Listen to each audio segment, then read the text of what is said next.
introduction. Dr. Elizabeth Dahl's here. It's hard to say doctor in front of your name.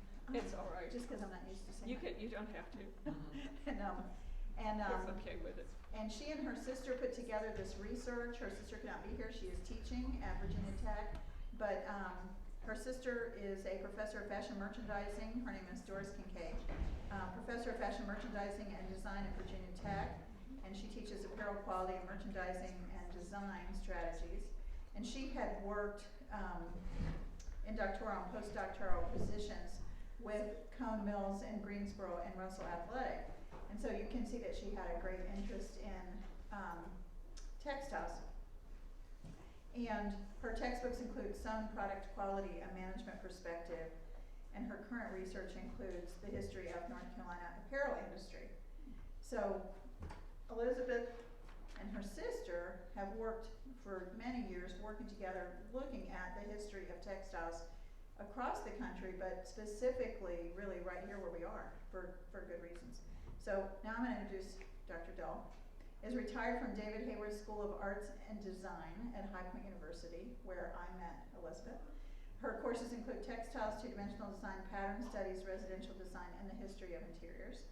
Current research includes the history of textiles and apparel manufacturing in North Carolina with a special focus on photographic inventory of factories, mills, and other structures associated with these industries, which is where I come in, since I'm a photographer, so we hang out and go take pictures.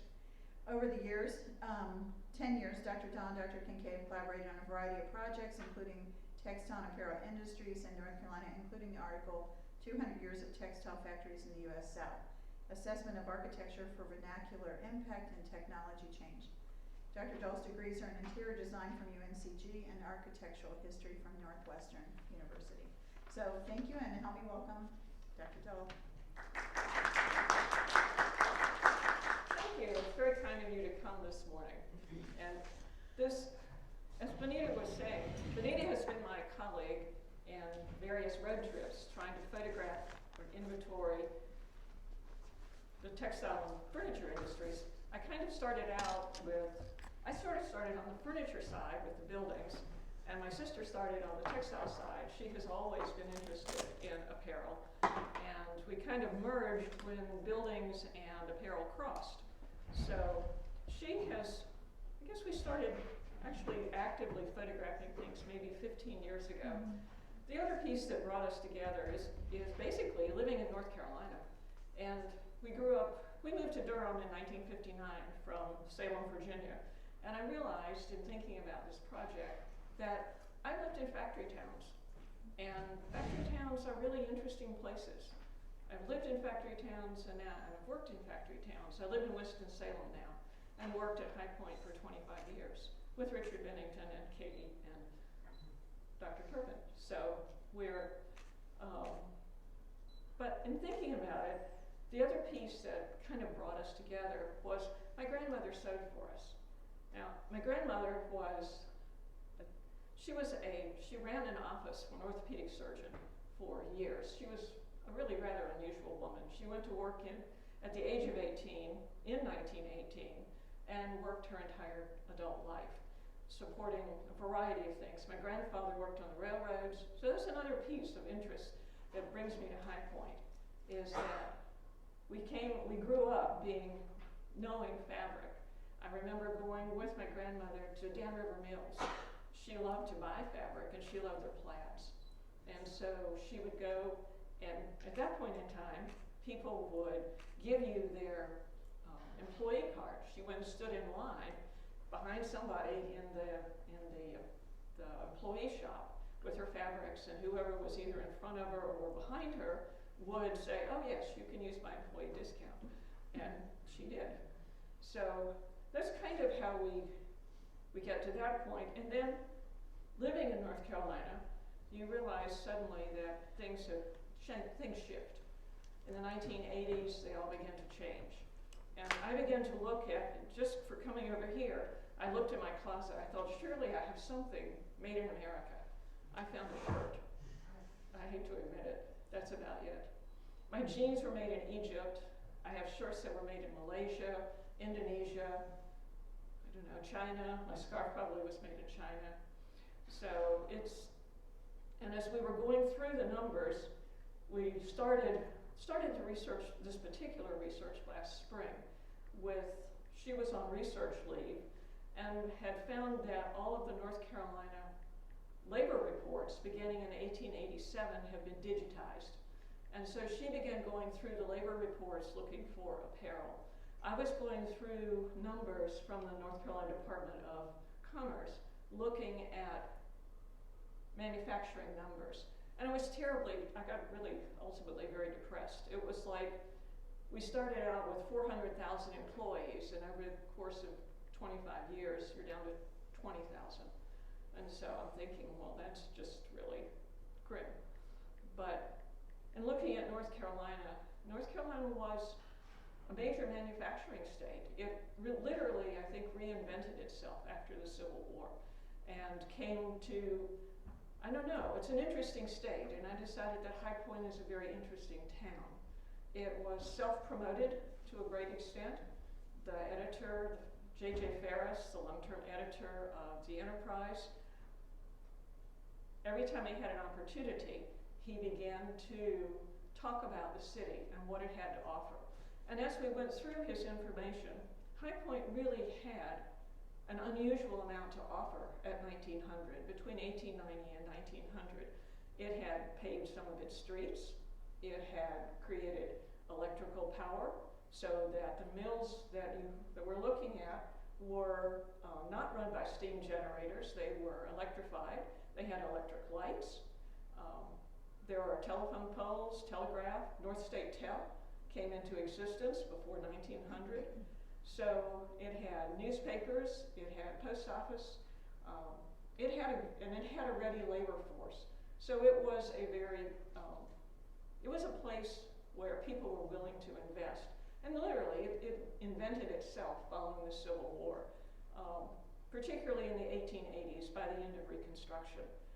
Ferris was right in that it had a variety of components that allowed industry to start. And being academics, we found a theory to fit that. So let me show you some of what we found. In looking at our title, I decided that our title actually is short-sighted, that the Nainsook part really doesn't come until almost the end, but we never heard of that word. So as we were looking, and it said that the factories were producing Nainsook, we said, Nainsook? What is that? Well, we discovered it is, you can still get it. There's a company near Williamsburg, Virginia, that specializes in colonial era and older fabrics. And so we discovered that Nainsook is a very fine grade of cotton, very fine yarns, the very fine weave. And it's actually a very pleasant fabric, so no wonder it becomes useful for underwear. But what we found was that, to begin with,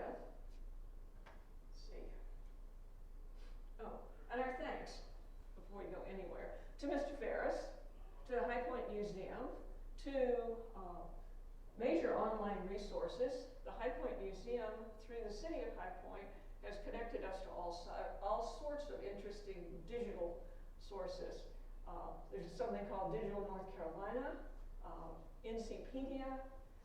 There's a cover from our Department of Labor and Printing for the state of North Carolina, from which we've been through 30 years worth of early records. My thanks too to a company named Sanborn. If you have never encountered a Sanborn map, I'll show you how they work. They are an invaluable research tool for locating all kinds of things. And then we wanted to especially to thank all the nameless volunteers who have spent who knows how many countless hours cataloging materials and at copy machines, scanning things that made our research so much easier. We had talked about what we're presenting today would have been impossible in this timeless span time that we have. That we would have, years ago we used to have to get letters of introduction to go to special museums, to get into somebody else's libraries. You had to sit with microfiche, you had to, or microfilm, you You had to wear gloves, take in only pencils. The one logo I didn't get up here is the Library of Congress, which now has a huge digital archive. I've been there. I had to lock my things in a locker. I could only take in paper and a pencil, and they brought things out to you. So the ability to go online and to research and to have it any of your fingertips is a really amazing resource, we decided. So we have, and we were looking at the city of High Point, it's truly impressive. High Point started out about 1900 with 4,000 people. Fewer people than there are at the university now, right? So you could take all the people at the University of the High Point University and spread them out over town, and that's what you have. And then by 1925, it had grown exponentially to almost 25,000 people. And that's really I think a pretty amazing feat.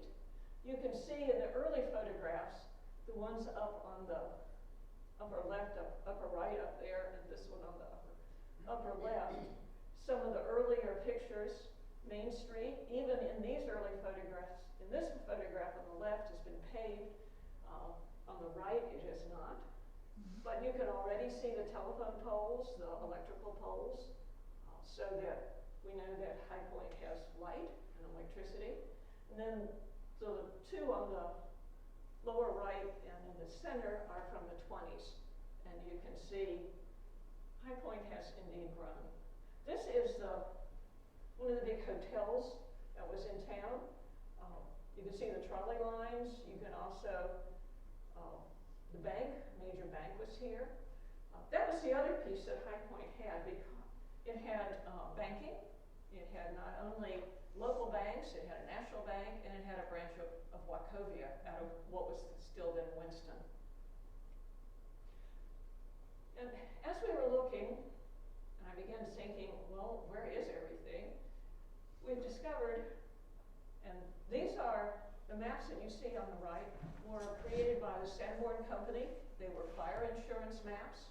Any city that had manufacturing could apply to Sanborn, and they would come and give you an assessment of whatever they found.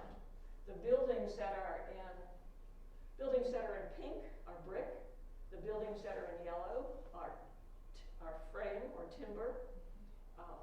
And they gave you initially a map that had an index and had references and had some special features that would pull out, give you larger images of some of the, particularly the factories. W. Pickett was one of the early investors, and he started out in tobacco. Pickett and his brother started out in tobacco. This was their tobacco warehouse. They realized as time went on and you got closer to 1900, they couldn't compete with R.J. Reynolds and with Duke, but they actually got them to invest later in Pickett's cotton mill. So, but you'll see, one of the things I wanted to note was that originally Washington intersected with Maine and actually crossed over. So that, of course, all has been changed today. Steel intersected there as well. We have 200 Steel, big showplace building that's there now. So some of the locations for early factories that we had, the locations no longer exist. I mean, the whole street structure has been changed. You can also see Main Street was Salem Avenue on the north, Fayetteville on the south. Excuse me. That's a reference to the old plank road that ran through the city. You can already see the rail tracks across. You can see the spur that came down here. North Carolina Railroad sold out, or leased in the 70s, to a different railroad. And you can see already the tracks running east and west, the various spurs, and eventually the Southern Railway took over most of that. And does anybody know when the tracks were lowered? In the 30s?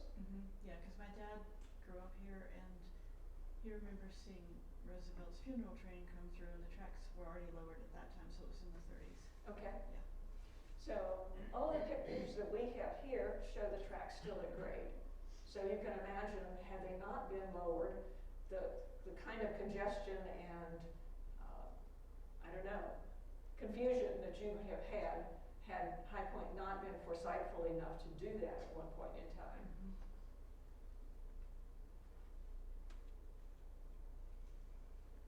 And you can see High Point growing 1896. By 1906, we've already grown considerably. You can see again the tracks running through the town, plus you can see the various spurs that came here. And part of the reason for showing this was I became really interested with how High Point grew and its ability to invest in itself. It's really, I think, an interesting study in how a city could come to grips with itself. I mean, there's really no reason why High Point in many ways was any different than any other little town, say in the 1870s. But it really managed to believe in itself. So, like I said, all good academics think of theories to explain why something happens. So we found theories, Weber's theory, 1929 theory of industrialization, and we decided that fit really well.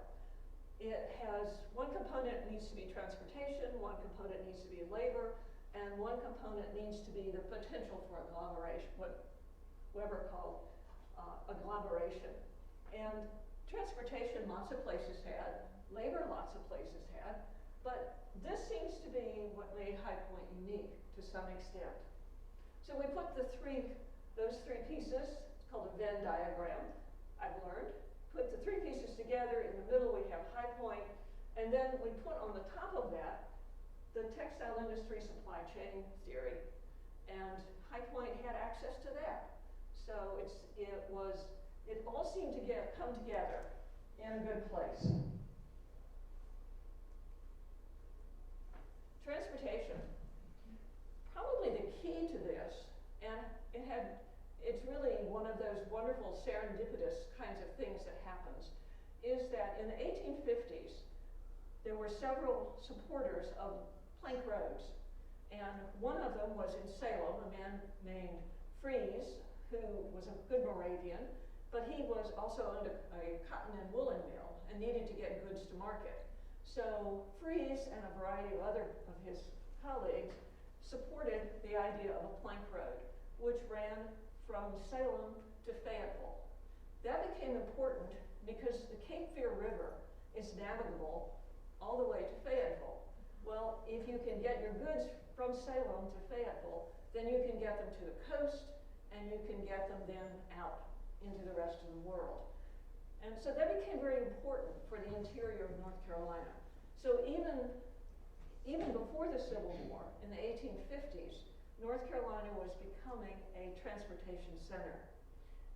To add to that, the North Carolina Railroad, and you can see not sure how well you can see the railroads themselves, but one runs right through here, coming down, and North Carolina Railroad was determined. North Carolina has several very progressive governors following the Civil War, and they were quite determined, well actually before and after, quite determined to put the state on the map.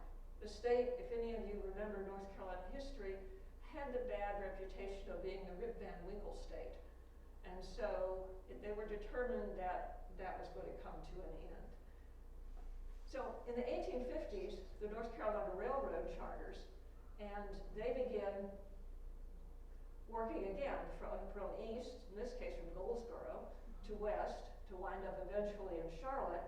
And they just happened to run through the center part of the state, across the plank road, and declare that High Point is the highest point around. And they stake it, and it really kind of is High Point's destiny in some ways from that point.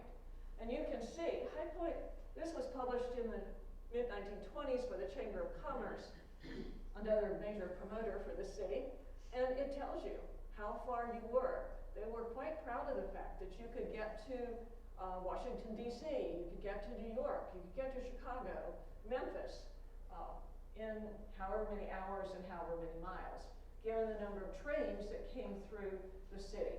So that really kind of serendipitous happenstance of the plank road crossing the railway, or the railway crossing the plank road, really was one of the major boosters for the city.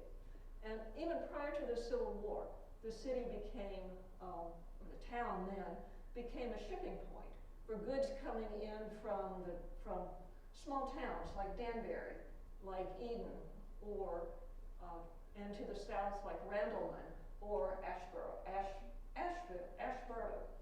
So it was interesting. High Point could have been any of those small towns, but in fact turned out to be something very different. Labor, people came in from the farms.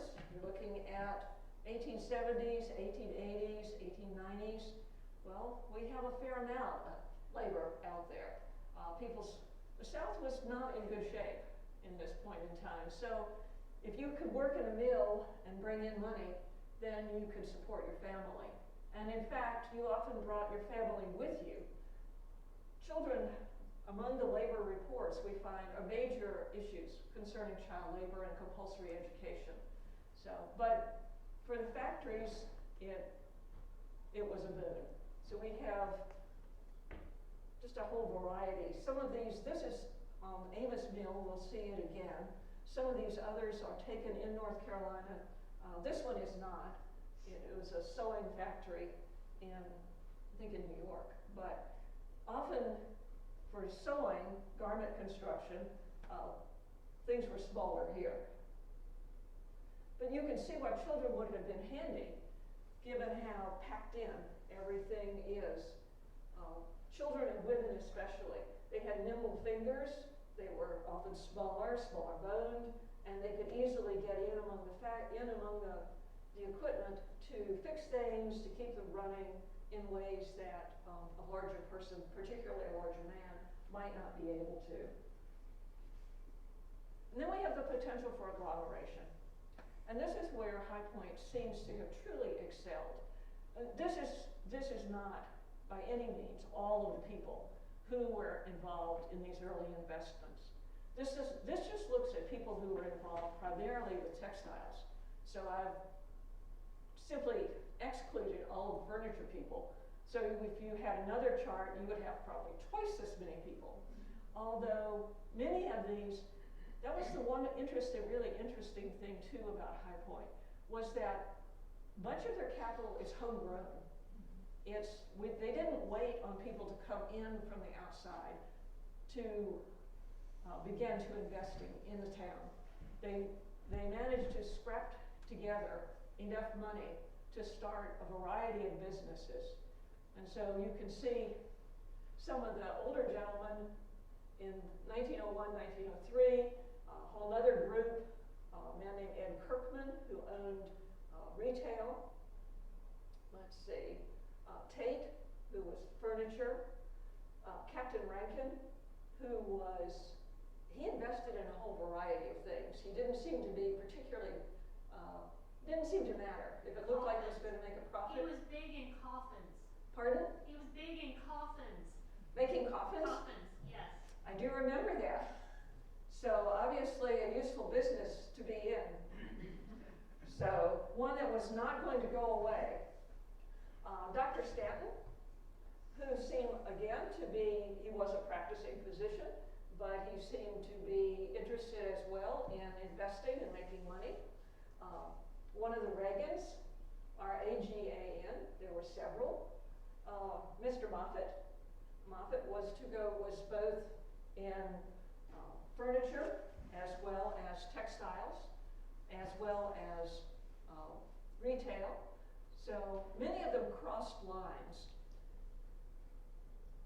Two pickets up. M.J. Wren, who you might recognize through Wren, has a street named for him.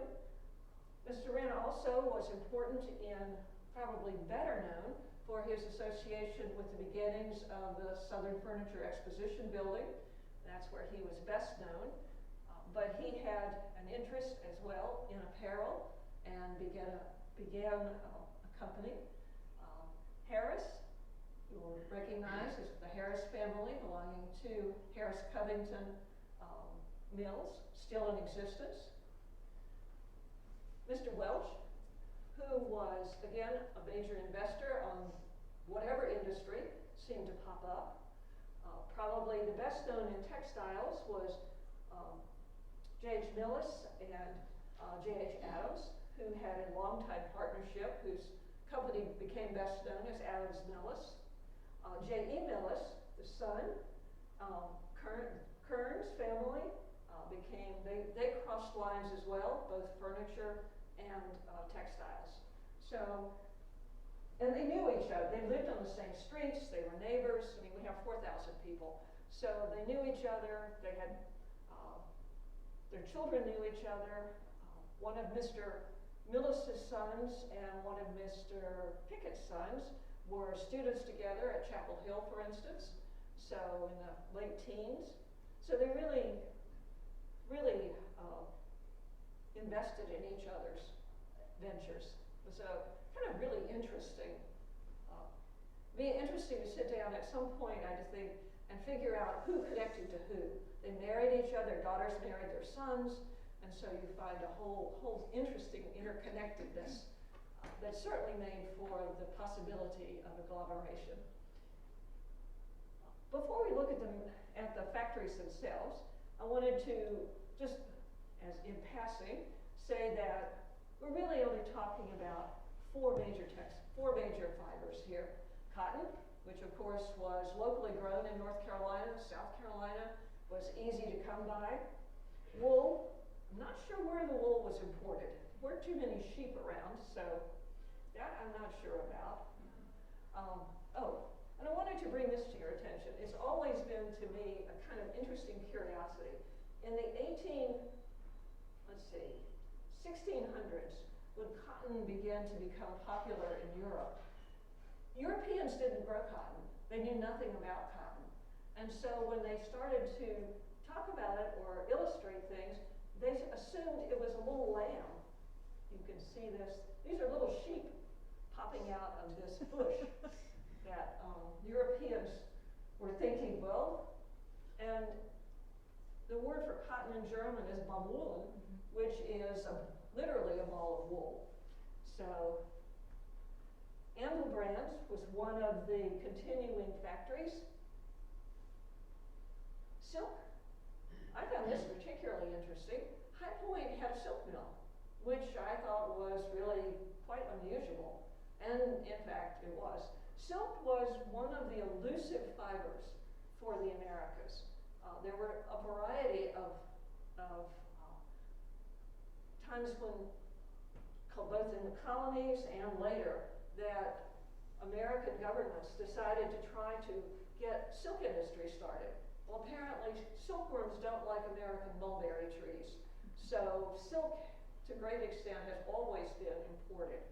And the company that came was Steely, which was a major European Swiss company. And it became especially popular in the 20s.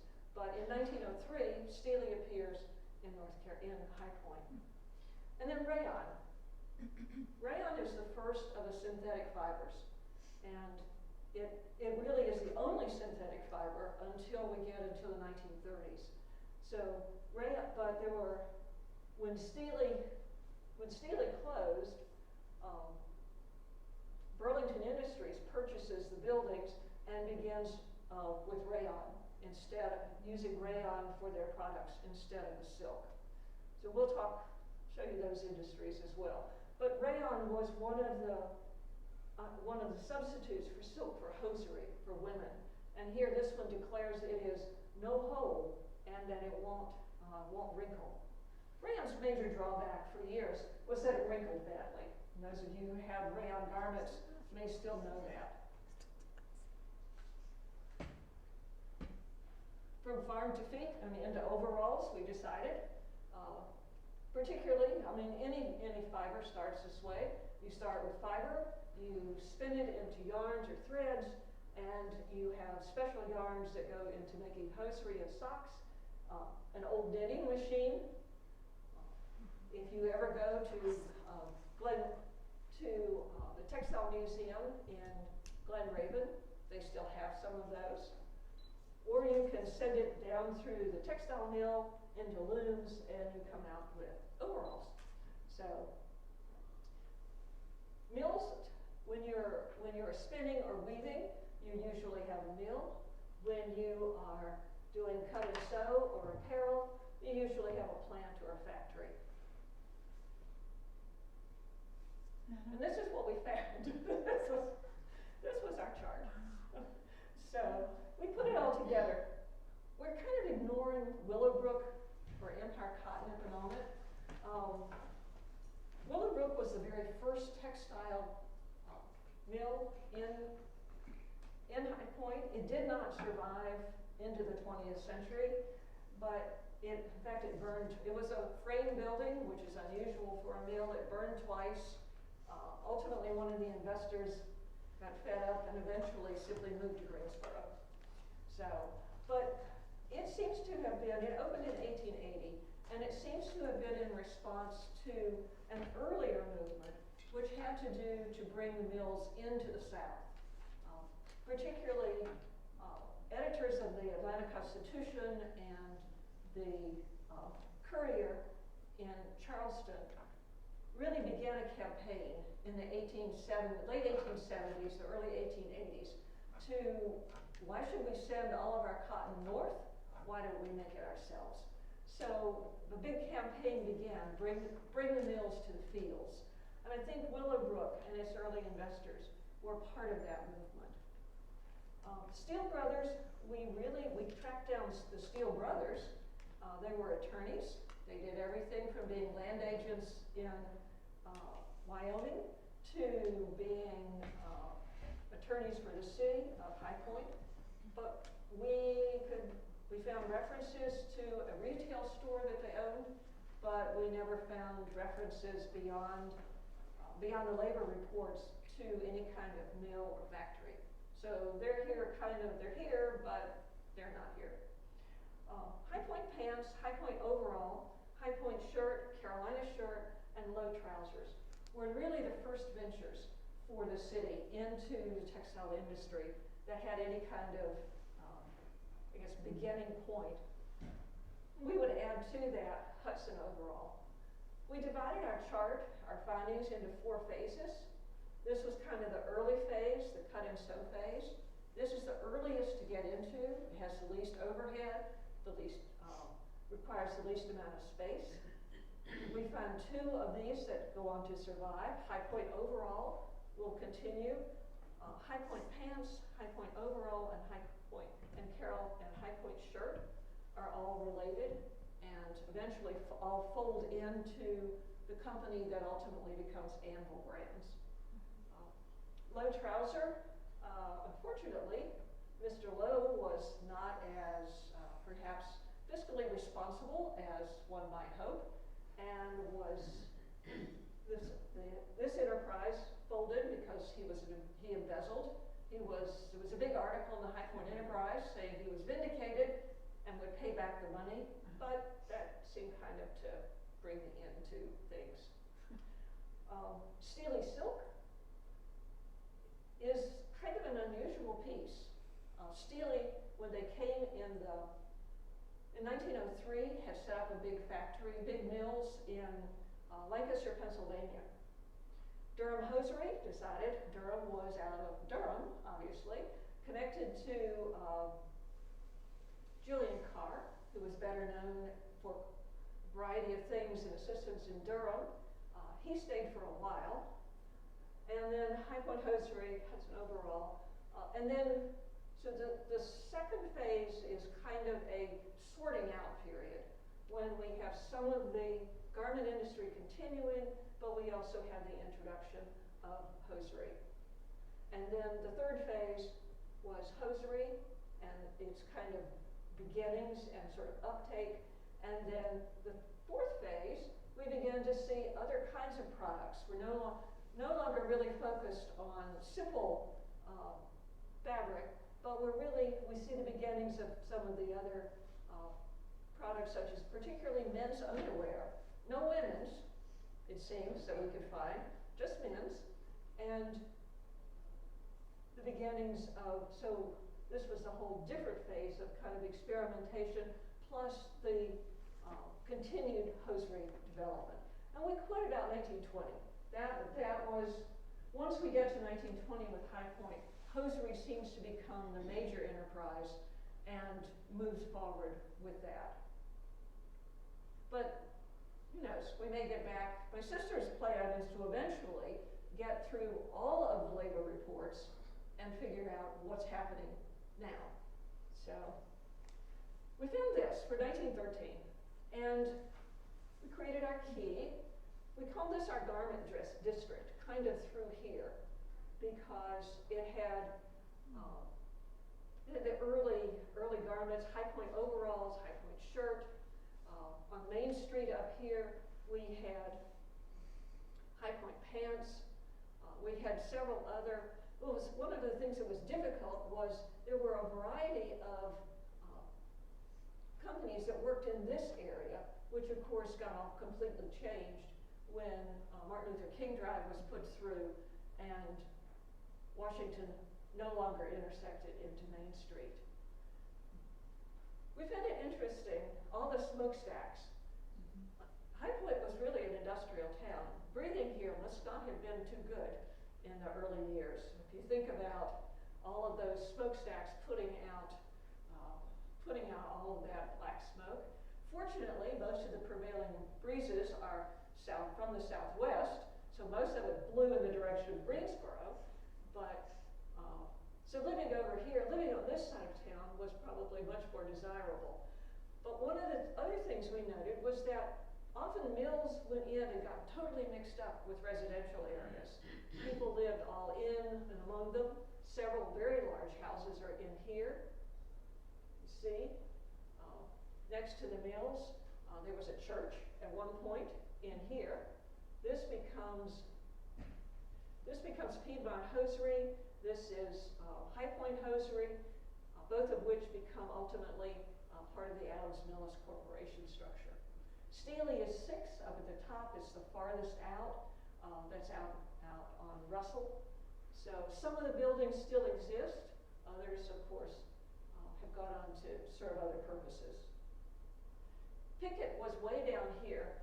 Pickett is really the first of the manufacturing to really begin to extend out. Along with, as you can see, High Street at that point ran all the way out this way, but the train tracks continue to run, and there's a spur that comes out here. And so Pickett is really the first to explore extending out beyond. And then 14 would have been Highland Cotton, which was the other kind of farthest out mill at this point in time.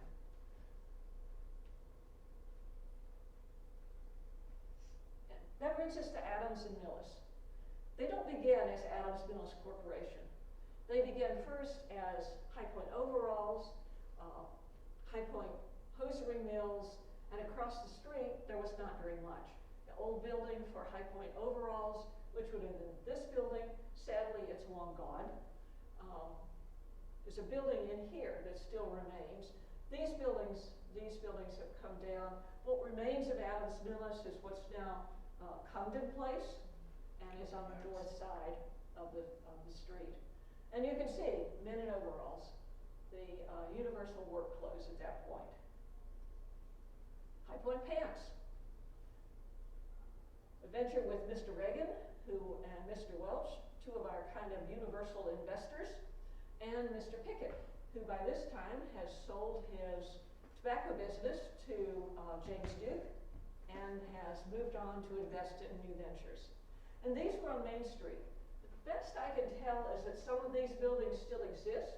This is like the 200 block, then it was the 100 block of South Main, which is now Main and no longer Fayetteville. But so these were the brick buildings. These were a couple of frame buildings. Green was stucco, I think. So we have the beginnings of downtown. Hudson overall. Hudson becomes another Reagan inventor with a man named C.C. Hudson, for whom the company was ultimately named. It's one of the ventures that continues. Hudson closes its plant in High Point, and the newspapers and the labor reports vary as to when that actually happens. Sometime between 1905 and 1910, we think. Everything eventually moves to Greensboro, where it evolves and becomes Bluebell. Bluebell then evolves and becomes merges with Vanity Fair, which ultimately has become VF Corporation. Sorry. Then High Point Trousers, and I forgot to name him, the elusive Mr. S.J. Lowe, who seems to come from Charlotte and moves on by 1905 or 6 to Lynchburg. And shortly after that, he's back in High Point on trial for embezzlement. Mr. Wren, this venture, he seems to be more successful with furniture than he is with pants. This was High Point Trousers logo, and we discovered it. It's back in use in a place called High Point Trousers, and on Church Street, and as the logo says, established 1904, referring to the original High Point Trousers, and restored in 1922. This is a custom jeans manufacturer, and I think kind of bar. It's an interesting establishment. The owner apparently online says that it's a place to come to buy interesting things and to have fun and to have your custom jeans made. So if any of you want custom jeans, you can check out the store on Church Street. It's still there. Pardon? It's still there. It's new. It's new. So it evolved. Actually, And that's what it High looks like now? Point- Yes. High Point Trousers closed in like 1908 or so. It was done. Once Lowe absconded with the funds, or actually he didn't really abscond with them, he just spent them on things that weren't company business. So, But then they does restored that sound it. familiar? So that's what they're saying, they restored it, so they kind of restored the name. Yes, I'm not really sure. They used the logo and they kind of modified it in other places. So after a certain amount of time, even if this were never trademarked, after a certain amount of time, I guess it's just out there in public domain and you can use it. So they borrowed it and started up their business last year, I guess, or 2 years ago.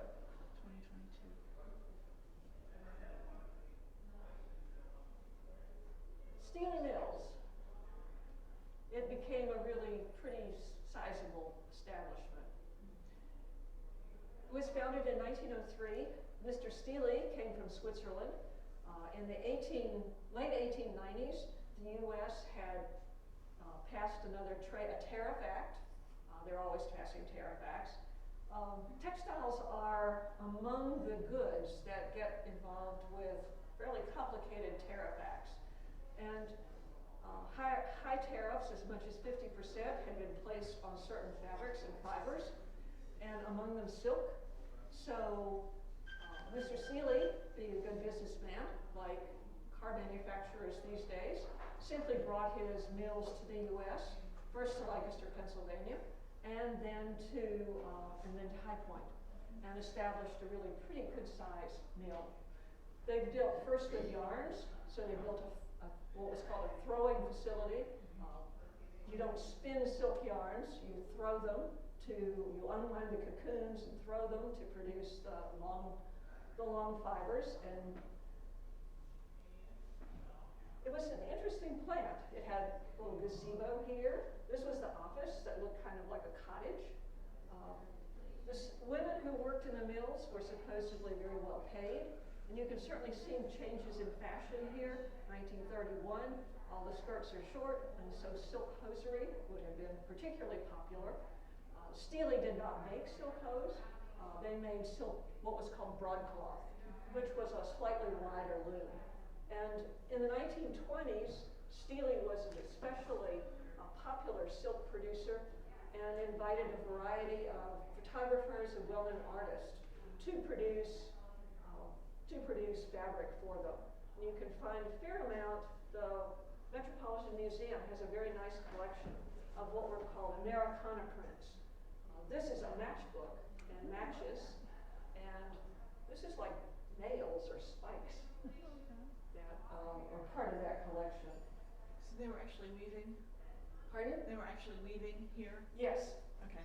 Because Hosiery's knitted, but they were making the woven broadcloth. yes. Okay. Steely did not have a knitting facility. Okay. Steely simply did, they did some yarn to begin with that could have been used for hosiery, but they primarily were a fabric producer, a weaving mill. Right. Hosiery. Hosiery is a labor term, really, or it's kind of a government term, if you will. It has nothing to do with the length of your socks, or the length, or whether it's women's or men's. That's why we put it in an umbrella. It's kind of an umbrella term. And in 1931, the U.S. Department of Commerce decided to suggest standards, of course they would, for the length of what were called full-fashioned hose, which had a seam up the back, and were those people who worked with full-fashioned hosiery considered themselves highly skilled labor because of the accuracy in constructing the hosiery. This is a circular knit. These were women's, and they had standard lengths. And then for men's and children's, you had a whole variety also of standard lengths. So by the time hosiery becomes really popular and the mills are up and running, the government, of course, steps in and says, okay, now you need to standardize and make them certain lengths, and they produced a publication to that effect. These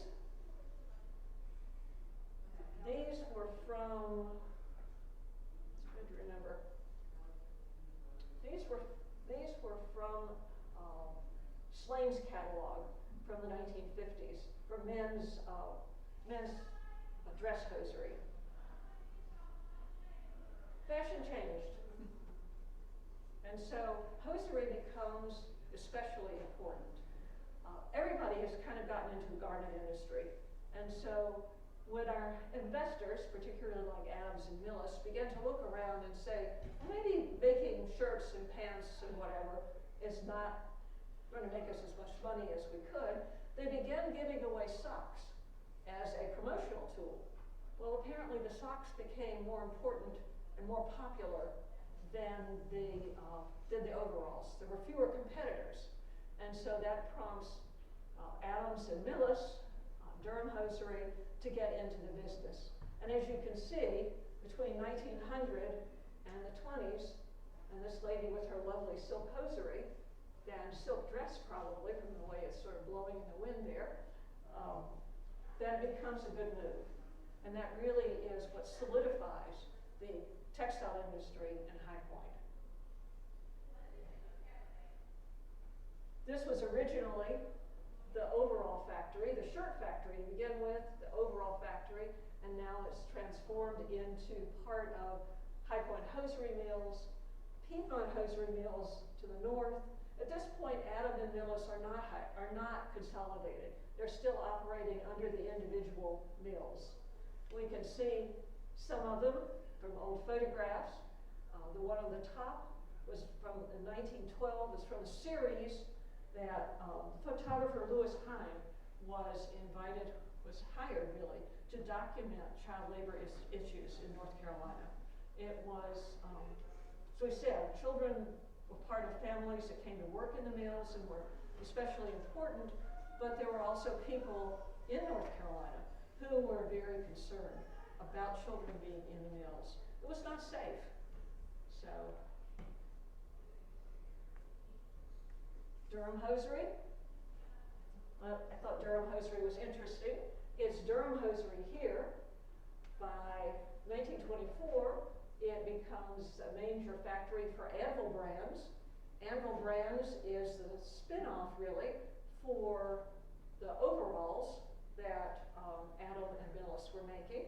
You either have to distinguish yourself by either being enormously inexpensive, or you have to have a brand and become popular for that.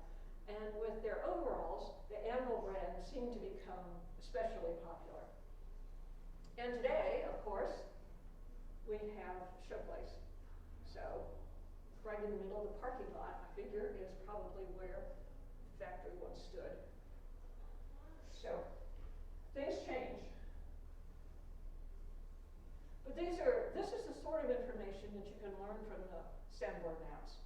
They give you all kinds of information about companies, about what kind of construction there is. They don't usually tell you exactly when a building was built, but you can tell from the maps what is taking place. Pickett. We said Pickett was out on the edge of High Point. He really was a pioneer in moving out in that direction. From the best we can figure, the building has been rehabbed and is still in use. We can see some of Pickett's labor force, men, women, and children. Still some children in it, not so many by the late 20s. But as you can see, you go to one of Lewis Hines' photographs, the younger children in the mill. Generally, they move towards compulsory education to the age of 12 or 14. So North Carolina pushed in that direction to try to at least get some minimal education for children. Pickett made print cloths. They also spun yarns.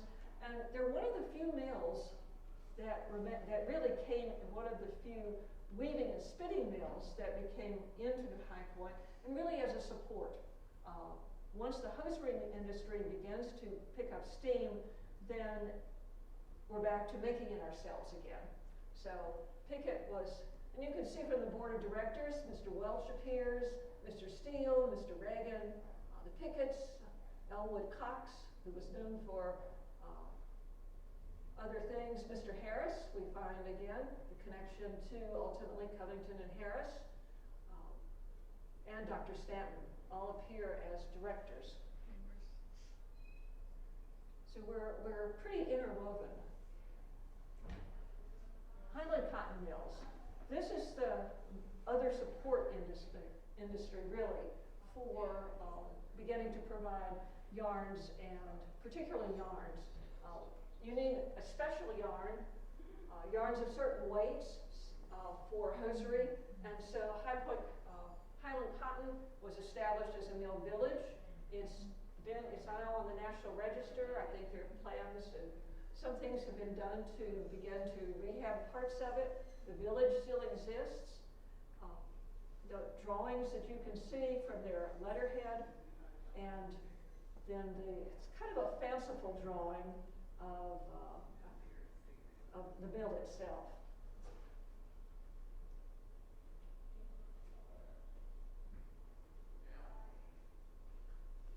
Crown hosiery. This is now part of that kind of consolidation into the hosiery industry.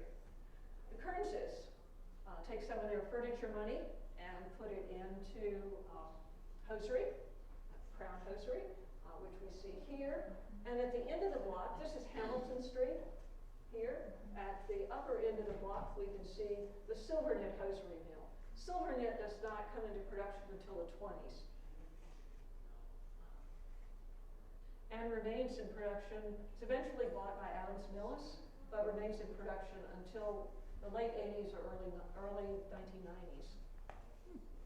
And every piece of hosiery or every sock that you have is individually inspected. And this is called the boarding room. And the people who do this are called boarders. And literally, they put every sock that comes off the machine onto a board and inspect it. And sadly, between the flaws in the knitting and difficulties in the boarding, the rejects are fairly high. It could run as much as 30%. So not very efficient, really. Amos Hosiery, new names coming in. You can see their plant. This building still exists. It is, you can see it here.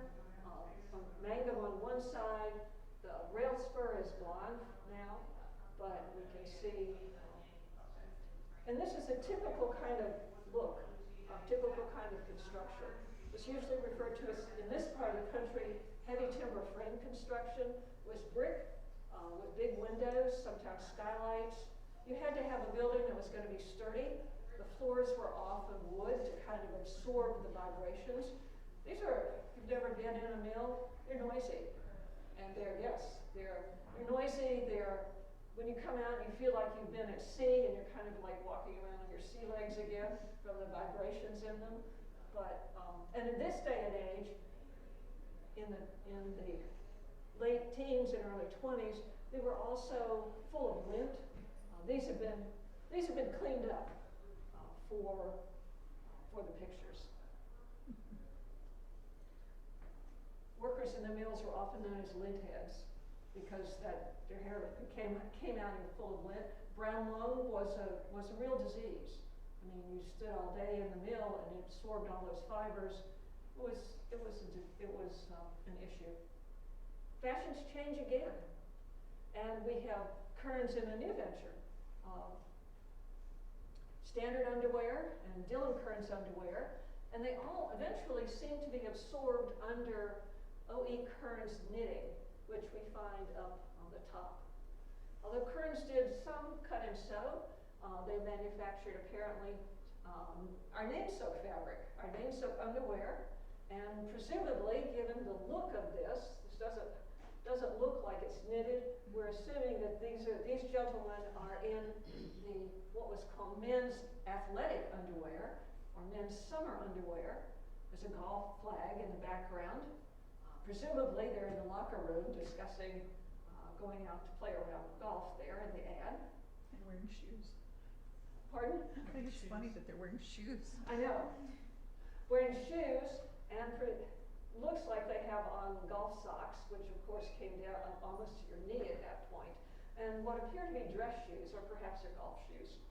So, and Moffat underwear, High Point underwear. Both of these started out on Maine. This started out on East Washington, where Maine intersects here. We think that Moffat underwear was in one of these buildings. There could easily have been. One of them has a skylight. These were, again, cut and sew plants to begin with. So men's underwear, this looks like the Nainsook again. You'll notice his fancy socks. They have a pattern. Slane produced those for a long time, and his garters to hold up his socks. This man is not headed out to golf. He's presumably going to put on his suit and tie, given the fancy socks and the garters. But note too, there are no zippers yet. Buttons and drawstrings. More men here looking out, apparently to play another round of golf. You can see their golf clubs, and presumably their athletic summer underwear in Nainsook, and we're not too sure what men's athletic checks were. We didn't come across what that might have been.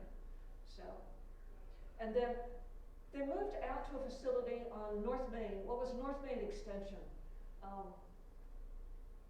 There's a building that that's now the High Point Visitor Center, that housed something called Sharon Garment at one point in time. And my speculation is that's the building that they were in. But it's up not quite to State Street on North Main, but I can't prove that. I haven't found any evidence of what it was.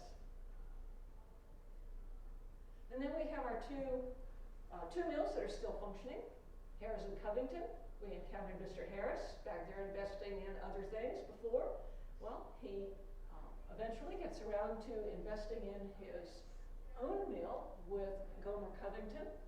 The families were intermarried. We found society notices of various combinations of all of these names. And then the mill was here. Adams, by this time, in 1924, we have Adams Millis functioning as a mill. Here, mill number 2. Covington is still, this building is still there. This building is not. These are socks that Covington Harris currently makes. And then they also have a building on Hickory Chapel Road. And they moved out in the late 60s. And you can see now, going from a very early knitting machine to what a complex kind of operation it is now. And requiring enormous computer skills. These are computer screens here. So we're really, we have a whole, part of the problem with the textile industry was not just that it went overseas, but part of what happened was technology changed. And you need a whole variety of different skills than you needed to fix a loom in 1920. And Slane hosiery. Slane is still there in its original location, which is, I think, quite amazing after all of this. So in 1922, we can see the group portrait again. Slane produced a booklet in the 1950s, and the drawings came from there. As things were air conditioned, the big windows were blocked up, and now, of course, they become just plain old, sort of solid brick structures. But you can see where the windows were. And again, you can see how crowded everything was in. People working in the mills. Here are the fancy socks. I learned that fancy socks had to do with argyle patterns, diamond patterns. They were particularly popular in Europe. And you can see, with the exception of Mr. Fields there, you can see all of the men sitting with their fancy socks on. And Slane had the good fortune to partner with Nike and to partner with Costco. Kirkland's signature, I'm told by people who have their Costco memberships, that this is a major, that's Costco's brand. And so they have, that was one of the ways they made the transition. Slane also, in their booklet, states they never made pantyhose. They never got into that fad, trend, whatever, and stuck with their socks. And so managed to survive well into the 21st century. So, well, thank you. That's what we found for High Point. One thing I'd like to add, think back to Steely and the silk mills for a minute. Steely, if you think about silk and where the imports were from China first and then ultimately Japan. Well, if you think about what's happening in the 1930s we're back to our supply chain management issues. Silk became almost impossible to import. China was in serious turmoil with civil war. They were being attacked by Japan, trying to defend their northern territories in Manchuria. And then by the late 1930s, Japan had allied themselves with Germany and Italy. And so there were major embargoes against everything. And so yes, silk does come under, eventually silk does come under pressure from synthetic fabrics, but not so much at that point in time in the 30s. Rayon was a poor substitute at that point for silk. But if you think about world politics, and one of the things that I find really interesting about textiles is that everybody in the world has made textiles. It is probably one major universal industry. Everyone has made textiles. One of the other issues with textiles is it's expensive. And so textile manufacturers are always chasing lower costs. And you literally, in the 20th century, can kind of follow from textiles moving from England to the south, then moving across in the late 20th century to Asia and offshore.